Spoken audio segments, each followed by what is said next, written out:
Okay, for video 2, we're going to focus on Pascal's identity, Pascal's triangle, the binomial theorem, looking at ways or shortcuts for expanding binomials and identifying the coefficients on the different binomial terms.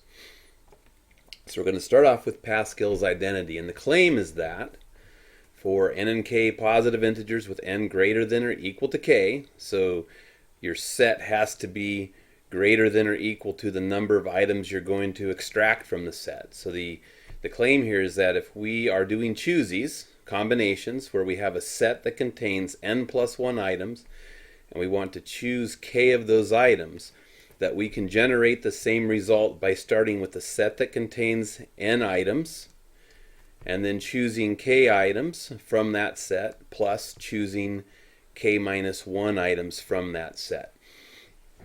So the justification, I think, is just to look at if you were to apply the choosies formula, the n plus 1 choose k, if we apply the choosies formula to this, what would that look like?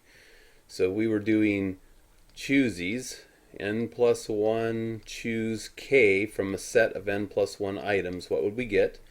We get n plus 1 factorial in the numerator,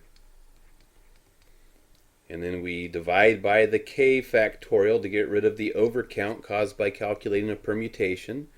And then the permutation formula says take the n minus 1 and subtract the k. So we get n plus 1 subtract the k.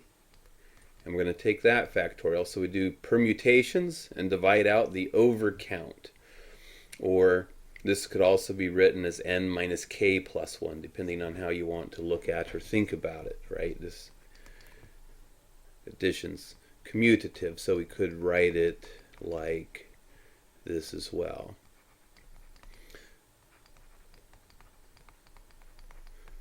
So if we were to choose k items from a set of n plus 1 items based on the work that we've already done, this is what we should get.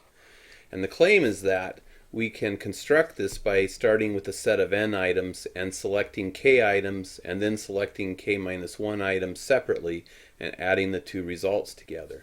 So the way to justify this is just to start with this summation, right? Say, hey, what do I get if I have n choose k minus 1, extract k minus 1 items from a set that contains n items, and then add that to how many ways can you extract k items from a set that contains n items, and then you apply your combinations formula. So the numerator is going to be n factorial, the factorial of the number of items in the set, and then you need to divide by this guy right here, factorial, to get rid of the overcount, k minus 1 factorial to get rid of the overcount. And then we also divide by n minus the number right here. This is playing the role of r. It's n minus r factorial, but r is k minus 1, and that'll be a factorial. So maybe it helps to write the formula down so we can remember it. Remember, the base formula was if we have a set that contains n items and we're going to choose r items from it, we get the number of items in the set factorial divided by r factorial to get rid of that overcount, and then it's going to be the number of items in the set minus the number of items you're choosing factorial. So plus, right here, we have a set that contains n items, so it's going to be n factorial over k factorial to get rid of the overcount of permutations. And then to get the permutation calculation, n factorial needs to be divided by n minus k factorial. So the k here is playing the role of r in the formula. Here k minus 1 was playing the role of r in the factorial function. And then a big idea that helps us to simplify this or think about this is what happens if you're taking two factorials. So here's a key question. What happens if you're taking two factorials and you would like to write an equal sign between them? If this factorial is one bigger than this, Well, the key is to recognize that we would just need to multiply this 4 factorial by a 5, and that would make it a 5 factorial because we'd have 5 times 4 times 3 times 2 times 1. So in general, anytime I have a k factorial and a k minus 1 factorial, to make the two numbers the same, I just multiply by k. So when I look at this, I'm adding two fractions, and what I need is a common denominator. And I see a k factorial here. I see a k minus 1 factorial here. So if I were to multiply this k minus 1 factorial times a k, this would give me a k factorial right here, which would match the k factorial right here. But I can't just arbitrarily multiply by a k, so I have to multiply by k over k, which is 1.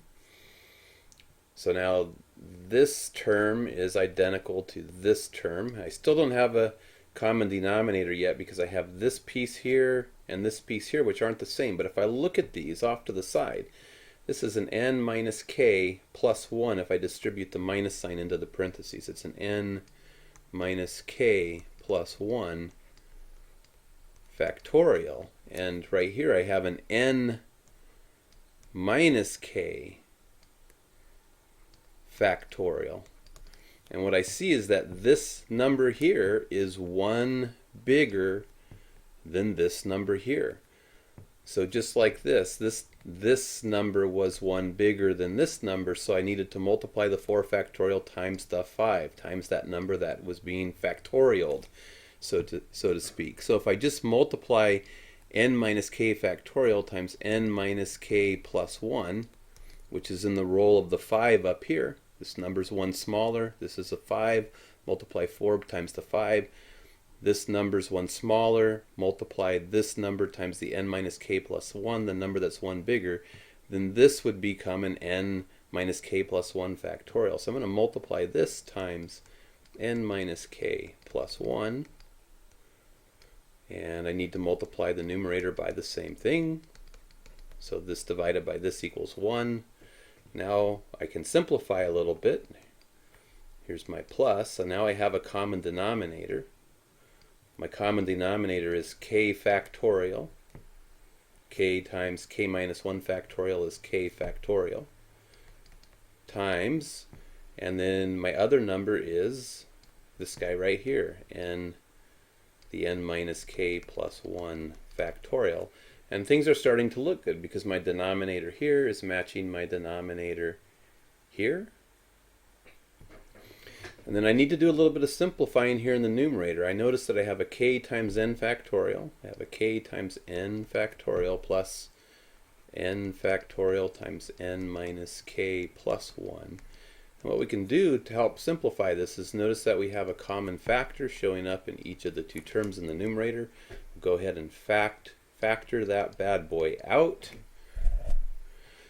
And if we factor that out, that's going to leave behind a k plus n minus k plus 1, n minus k plus 1, all over our common denominator, which is k factorial times n minus k plus 1 factorial.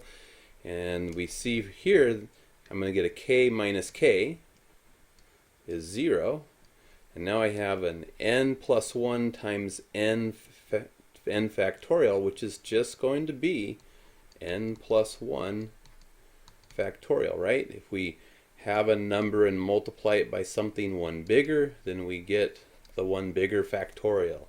If I have a number here, n plus 1, that's 1 bigger than the n factorial, then I'm going to get n plus 1 factorial all over k factorial times n minus k plus 1 factorial, which is exactly the same thing that I got when I applied the choosies function to n plus 1 choose k. So that demonstrates that this and this are equivalent.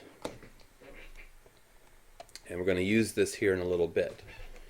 So Pascal's triangle. So Pascal's triangle, if you haven't thought about it or seen it in a while, it's the triangle that we start off with doing a 1, and then we do a 1, 1, And then once we get into row 3, we build it by keeping 1s on the exteriors. And then for the interior terms of the triangle, we build it by adding corresponding previous terms. So I get 1 plus 1 is 2. Row 4, I would build it by going 1, 1. 1 plus 2 is 3. 2 plus 1 is 3. The next row down would be 1, 1. 1 plus 3 is 4. 3 plus 3 is 6. 3 plus 1 is 4. And this continues. And what we want to recognize is that this is actually just an application of doing choosies, doing combinations. And we're going to generate Pascal's triangle by doing combinations and by using this relationship here and demonstrating that this relationship is what's playing out in Pascal's triangle. So the way that I want to look at this is as I want sets of objects. So I want to look at the first row as being what happens when you have a set that has no objects and you choose none of them. How many ways are there to choose no objects from a set that contains no objects? So if you just apply the combinations formula, what do you get? You get 0 factorial in the numerator divided by 0 factorial times 0 minus 0 factorial. So you just get 0 factorial over 0 factorial, which is 1 over 1, which is just 1. Pop, there goes your 1. And then the second row, we want to think about, well, what happens if I have a set that contains one object and I select no objects? And for the second term, what if I have a set that contains one object and I select one object? Well, if you use the combinations formula for this, you get 1 factorial divided by 0 factorial times 1 minus 0 factorial. You wind up getting 1 over 1 is 1. And similarly with this, you'd get 1 factorial divided by 1 factorial. And then you get 1 minus 1 factorial. And this would simplify to 1 factorial over. 1 factorial is 1 times 0 factorial. 0 factorial is 1, so we get 1 divided by 1 is just 1, and that generates this next term. We move down to row 3 on Pascal's triangle. And now we want to play this out as a set that contains 2 objects. Well, what happens if you have a set that contains 2 objects and you select 0 of them?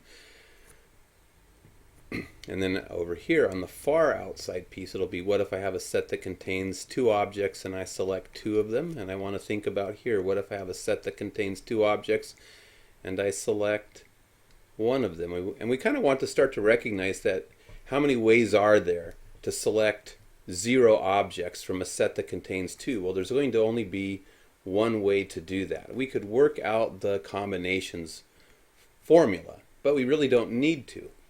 I have 2 objects. How many ways are there to not select one of them? Well, there's only one way to select none of them. What if I have a set that contains 2 objects and I select 2 of them? How many ways are there to select all of the objects? Well, there's only one way that can happen. So it's going to turn out that selecting no objects or all of the objects are always going to correspond to one way to do it. What's interesting now is that we're in row 3, how this middle piece will play out. So look at what this is saying. The second term is, suppose I have a set that contains 2 objects and I select 1 of them. So suppose I have a set that contains 2 objects. So I'm putting a 2 in here and I select 1 of them. Well, Pascal's identity says that I can find this. I can find, if I do C of 2 choose 1, I can determine this by taking what? C of 1 less than 2 is 1, and k minus 1. So k minus 1 is going to be 1 minus 1 is 0, plus C of 1. This is 1 less than the 2. And I just put k here, but k in this case is 1. This says, hey, you can do 1 choose 0. Look, there's 1 choose 0 plus 1, choose 1, and it will generate the answer that you need without doing this calculation. So if I calculate the two previous terms, 1 and 1, I can get this just by adding the 2 by Pascal's identity. And we'll see this continues to play out as we move down the triangle. This would be, this row here is row 4. So have a set of 3 objects. How many ways can I select 0 of them? There's only one way to select 0. Have a set of 3 objects. How many ways can I select all 3 of them? Well, there's only one way to do that. And then in here we get 3 objects, pick 1. A set of 3 objects, pick 2. So pick 0, pick 1, pick 2, pick 3 objects. And then again, Pascal's identity is going to say, if we get rid of this little bit from the previous, Pascal's identity is going to say, hey, if you're picking 3 objects, picking from a set of objects, if you're picking one object from a set of 3 objects, you can calculate that by picking from a set of 1 less than 3, which is 2, and doing k minus 1. So 1 minus 1, 1 minus 1 would be 0, plus c of 2, and k is the 1. And notice the 2, 0 and the 2, 1 are just the choosies coming from here and here. So it suffices to add 1 plus 2 to get the next element in the triangle. And this guy's going to play out the same way. He's going to be built from the previous 2 by Pascal's identity, which we proved. So if we change this to a 2, that's going to make this 2 minus 1, which is 1. And that's going to make this, instead of a 1, it's going to be 2. So this is 2, choose 1, 2, choose 1, 2, choose 2. Pascal's identity says that I can just add these 2 terms together, so I can just add the 2 and the 1. And this pattern is going to continue to play out. So the thing that we want to recognize ultimately is that Pascal's triangle, right here, this is Pascal's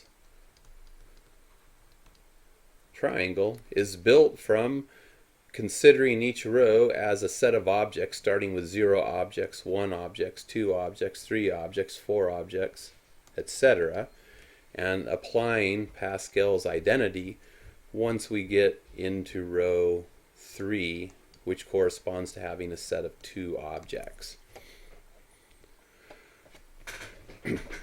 So Pascal's triangle has an application to finding coefficients on binomial expansions.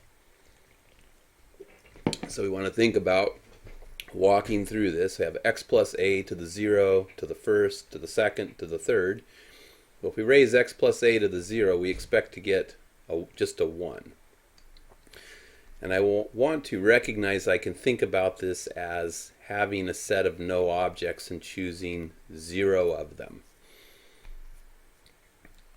So Pascal's triangle, there's a 1, 0, 0 is that top row. Here I can say, hey, I have a set of 1 object, and x plus a to the first is just 1x plus 1a.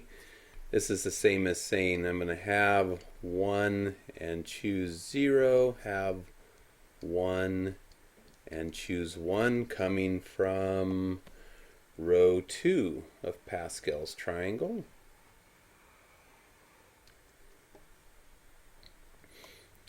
And thinking about this, maybe a better way to think about this is 1x to the first times a to the 0. And this is really 1, you get 1x to the 0 times a to the first. So we want to think about this. I have a set that contains 1 object. And if I want to choose 0 a's, or 0, yeah, in this case, the way I have the 0, if I have a set that contains 1 object and I want to choose no a's, I'm going to get an x to the first. And if I have a set that contains 1 binomial and I want to choose 1a, there's one way that that's going to happen. When you expand out x plus a squared, so x plus a times x plus a, we get x squared plus 2xa's plus we get a squared. So we see we get one of these. Again, we can think of this as being a to the 0. These are both to the first. And this is really an x to the 0 kind of guy right here. So notice that the exponents always add up to the exponent here. 2 plus 0 is 2, 1 and 1 is 2, 0 and 2 is 2. And we want to think about this as being choosies. And see the coefficients are just the numbers on Pascal's triangle. 1, 2, hey, there's one of those. That's just the numbers on Pascal's triangle. Well, this makes sense because this is a choosy game again. I have two binomials. I have an x plus a times x plus a. And if I want to make an x squared term, what do I need to do? I need to look at the two binomials I have. And if I want an x squared right here, I need to choose both binomials to make an x squared. X times x makes an x squared. If I want an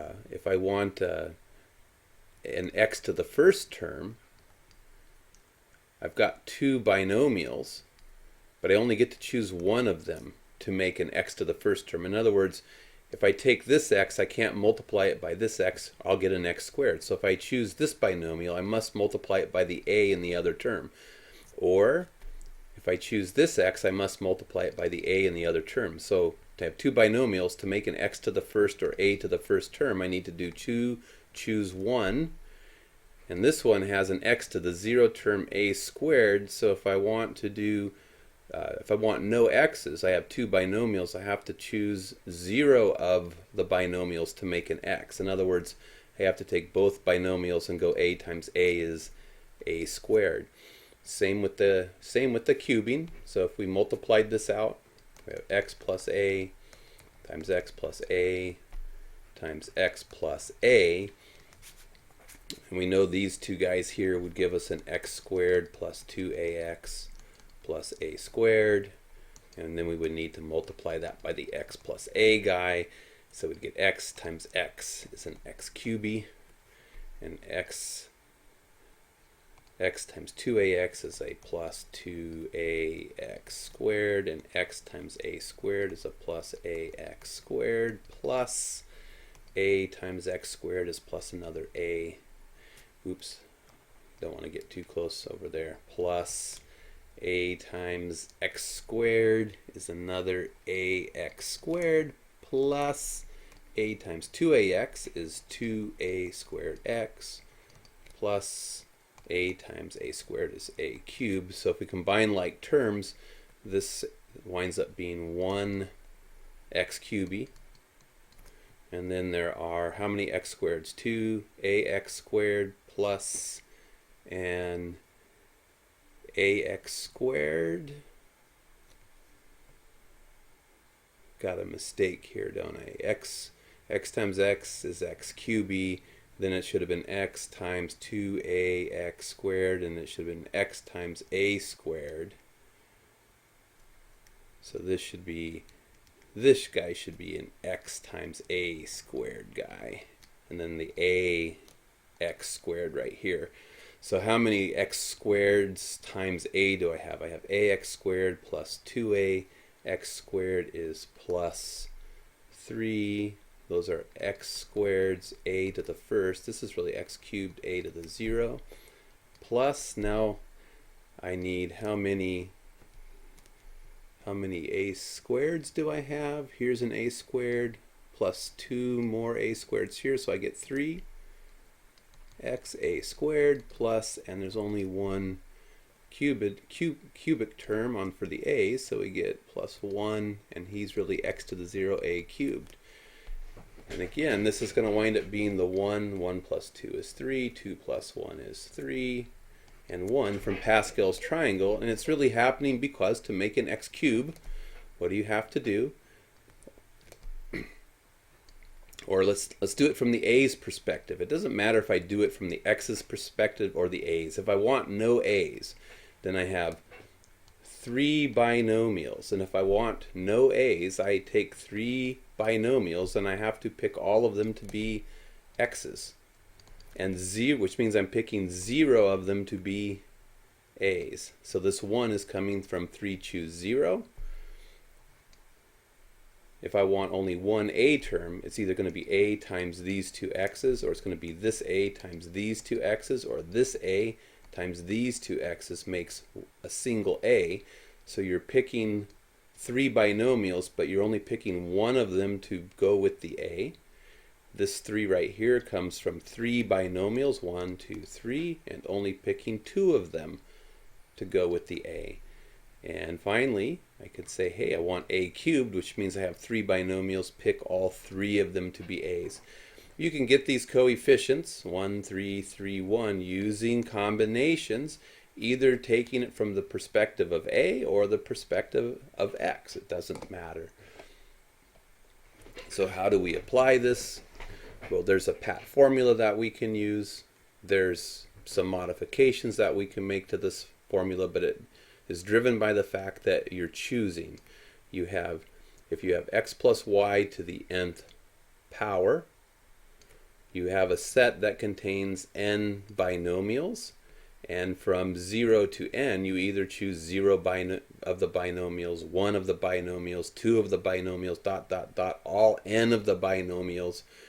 So you run I from 0 to n based on the number of ways you can select the binomials to build the x's and the y's, and you either do it from the x perspective or the y perspective. It's irrelevant. So this formula could just have been easily have been written x plus y to the n. Take this from I equal 0 to n. We could have done choose these in the vertical format. So this is n choose I. And we could have said, instead of x to the n minus I could choose to make this x to the I, y to the n minus I. The key is that the exponents always have to add up to n. So n minus I plus I adds up to n. And I really don't even need the formula to play this out, although this is the pat formula for generating the coefficients. This is the binomial theorem, the theorem that generates the coefficients on a binomial expansion. But we can walk through this without using the formula. We either do it from an x perspective or a y perspective, and it's this simple. Do you want to do x perspective or y perspective? Doesn't matter, you decide. So let's say I'm going to start from an x perspective and I want to make the x to the 4th term first. I could say I have 4 binomials to choose from because I'm expanding x plus y times x plus y times x plus y times x plus y. There's 4 binomials being multiplied together. And to make an x to the 4th term, I need to choose all 4 of my terms to be to use the x in the product. X times x times x times x is x to the 4th. So choose all 4 to make the x term, which will make this an x to the 4th, and clearly y will be to the 0th power because we selected none of the y's. So it's going to be 4 choose 4, x to the 4th, y to the 0, plus. Now make the x cubed term. Well, I have 4 binomials, and to make an x cubed term I have to choose 3 of the binomials to make an x. So I could choose x times x times x as an x cubed. I could choose x times x times x to make an x cubed term. I could decide to choose this x times this x times this x to make an x cubed term. So the key is that it's how many ways can I choose 3 binomials from a set of 4 to make the x cubed term, which means there's going to be a times y every time. If there weren't a times y, I would have an x to the 4th term. Plus, and then you just walk through without even looking at the formula. 4 binomials, choose 2 of them to make an x squared term, which means the other 2 terms in the product are going to be y's. 2 plus 2 is still adding up to 4th. These are all 4th degree terms. Plus, now go 4 choose 1, because we're going to make the x to the 1st term, which means the other terms are going to be y cubes. 3 and 1 is 4. Plus, Now we're going to choose everything to be a y, so choose none of them to be x's. And that's going to make this an x to the 0, y to the 4th term. And then if we wanted to get the numbers, we just need to go through and simplify these. We can simplify these. Or we could quickly lay out Pascal's triangle. We could go 1, 1, 1. This is picking 0, picking 1, picking 2. There's your binomial expansion. Pick 2, pick 1, 3, 3, 1. Trinomial expansion. Quartic expansion, 1, 4, 6, 4, 1. So picking 0, picking from a set of 0, picking from a set of 1, a set of 2, set of 3, set of 4. A coefficient should look like this. Pick from a set of n equal 4 items. How many ways are there to choose 4 items from a set of 4? Well, there's only one way to do that. You're just going to get x to the 4th plus 4 choose 3. That's going to be 4 factorial over 3 factorial times 4 minus 3 is 1 factorial. X cubed y plus 4 choose 2 is 4 factorial over 2 factorial divided by 4 minus 2 is 2 factorial. X squared y squared plus 4 choose 1 is going to be 4 factorial over 1 factorial over 4 minus 1 is 3 factorial. Notice the symmetry. This is a 3 factorial, 1 factorial, 1 factorial, 3 factorial, x y cubed plus, how many ways can you choose nothing from a set of 4? There's only one way to do that, which is going to leave 1 y to the 4th. Notice this symmetry. Have 4 choose 3 and 4 choose 1. Remember earlier we demonstrated that if you had n choose r, that was the same as n choose n minus r. And that's what's going on here. We've got 4 choose 3 is equal to 4 choose 4 minus 3. But 4 choose 4 minus 3 is just 4 choose 1 showing up here. So these are going to, in fact, as you move outwards, there's always going to be symmetry based on this idea right here that we proved earlier. There's going to be a symmetric moving from a central place in the expansion where the numbers move out, and they're going to be the same as you move outwards. I didn't explain that very well. I apologize for that. But it's too bad. I'm not going to redo the video now. So then we can just calculate. We get x to the 4th plus, this is going to be 4 factorial divided by 3 factorial. It's just going to leave a 4. X cubed y. 4 divided by 2 factorial. So the 2 factorial is going to leave you with a 4 times 3 because the 2 factorial will be lopped off. 2 factorial is 2 times 1 is 2. 2 goes into 4 twice. 2 times 3 is 6. 6x squared y squared. There's that 6 coming out of Pascal's triangle. Plus 4 factorial divided by 3 factorial is going to leave us with a 4. X y cubed plus y to the 4th. And you see that we could have just drawn the coefficients right off of Pascal's triangle as a shortcut. So the next example is, suppose you have a very large expansion. And the idea here is that it is very easy to get the coefficient on whatever term that you want. Notice that these two have to add up to the 25 because all of the terms in this expansion are going to be, in a sense, 25th degree terms via some combination of x's and y's. And the easy way to get the coefficient is to say, hey, you can do it from an x perspective or a y perspective. It isn't going to matter.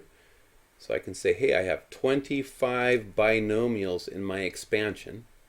And to get an x to the 12th term, I need to choose 12 of them to be to build x to the 12th power terms. Or I could say I have 25 binomials in my expansion. I need to choose 13 of them to be y to the 13th terms, to construct y to the 13th power terms. And these two numbers should be the same. And again, it gets back to, we already demonstrated that C choose n comma r is equal to C n choose n minus r. And so when we look at what we have going on over here, here's our r, and then n, 25 minus r, 25 minus 12 is 13. There's our n minus r. So these two numbers are the same, and we already demonstrated that that had to be true. So now you ramp the game up a little bit, and now instead of letting the coefficients on the x's and y's be 1s, or requiring a plusy sitting in here, we just let things go a little bit. But the game is the same, the formula is the same, except I don't really need the formula. I probably should have just, I needed to modify the formula to use it in this context anyways. But what you want to think about is, I have a binomial, and I'm going to have 4 of them. And I'm going to walk through either from a 2x perspective or a minus 3y perspective. And I'm going to say, hey, let's expand this. Okay, so I've got 4. So let's go from this perspective. Let's say I'm going to build these guys right here. So I could say I'm going to choose in my expansion, I have 2x minus 3y times 2x minus 3y. In my expansion, I'm going to recognize that I have 4 binomials involved in my expansion. So if I want to build a 4th degree x term, I'm going to have to take my 2 x's and raise those to the 4th power, and my 3 y's, there should be none of them. And 4 plus 0 will be 4. So to get an x to the 4th power, I need to choose all 4 to be x's. I could just as easily have put a 0 here and said, hey, I want to choose 0 of them to be y's. Either perspective will generate the right answer. Because of the C n choose r equaling C n choose n minus r, because those are the same, I can do this from either perspective. I'm going to do it from the x's perspective. So plus 4, choose 3. I'm going to choose 3 of them to make the x cubic terms, which is going to leave 1 guy left over. 3 plus 1 is 4 to make the 3y terms. Plus, hey, I've got 4 binomials. I'm going to choose 2 of them because I choose them in pairs to make x squared terms. Any 2 x's makes an x squared. So here's how many I can combine. They're going to give me squared terms there. They're going to give me squared terms on the y, plus, hey, I can, from my set of 4 binomials, choose 1 to make x terms. So every x term I pick, I'll have to pair it with 3 y's. So 4 choose 1, pair everything else with the y. It's going to give me a 2x to the first. And this is going to give me a, oops, see what I'm making a mistake here. I'm leaving off, it's not a plus anymore, it's a minus. It's a minus, and I'm being really naughty because each of these should have a negative sign with them, negative sign with them. So it should be negative 3y cubed plus, and then the last term is going to be 4, choose none of them to make x's, which is going to give me 2x to the 0, and everything is going to go to the negative 3y, so it's going to be 4 of those. And then we could go through and simplify things a little bit. 4 choose 4, 4 choose 3, 4 choose 2, 4 choose 1, 4 choose 0. We just generated those. Those are going to generate 1, 4, 6, 4, 1 from Pascal's triangle. So we probably don't need to calculate those by hand anymore. So we're going to get 1 times 2 to the 4th is going to be 16. X to the 4th, this to the 0 is just going to be 1. Plus, Ooh, I have negative third to the first power, which is going to give me a minus. 4 choose 3 is going to be a 4 from Pascal's triangle, times 2 cubed is going to be 8, times just a 3. I already took care of the minus, and it's going to be an x cubed y to the first, x cubed y to the first, plus, now the negative's getting squared, so I'm going to get a positive. 4 choose 2 is going to generate the 6 in the middle. So I'm going to get a 6 from that, which we calculated on the previous slide. I'm going to get 2 squared is 4, times 3 squared is 9, and it's going to be x squared, y squared, x squared, y squared. Now I have a negative being raised to an odd power, so I'm going to get a negative times a positive is a negative. 4 choose 1 is going to be 4, times 2 to the first is just 2, times 3 to the third power is a 27, and this is going to be x to the first y cubed, so xy cubed, plus there's only going to be one way to choose nothing, so we're going to get 2x to the 0 is 1, and it's going to be negative to the fourth power is going to keep it positive, and then 3 to the fourth is going to be 81, y to the fourth, and then we just need to simplify things a little bit. 16x to the fourth minus, this is going to be 12 times 8, which is 96, x cubed. I might get lazy here in a minute and use my calculator. This is going to be 24 times 9, which is going to be a 36, 216, x squared, y squared, x squared, y squared, minus, what am I going to get here? 54 times 4, 54 times 4, is that going to be another 216, xy cubed. Hope I did that right. 54 4 times 4 and 4, 16, 21, I think so. Plus 81 y to the fourth. So using the choosies, when the choosies are small, it's easy to generate them using Pascal's triangle.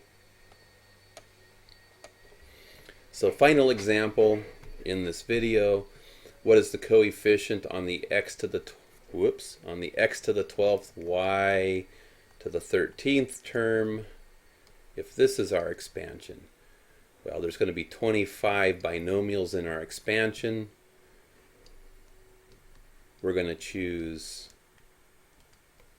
12 of them to be x's. We're going to get 2x being raised to the 12th power. We're going to get minus 3y being raised to the 13th power, and then it's just a matter of simplifying this. 25 choose 12 is going to be 25 factorial over 12 factorial divided by 25 minus 12 is 13 factorial, and this is going to be 2 to the 12th x to the 12th times negative 3 to the 13th power is going to bring a negative out here, so 3 to the 13th power times y to the 13th, and this is just get the calculator out and simplify some numbers, and I'll leave that to you to do because I am too lazy.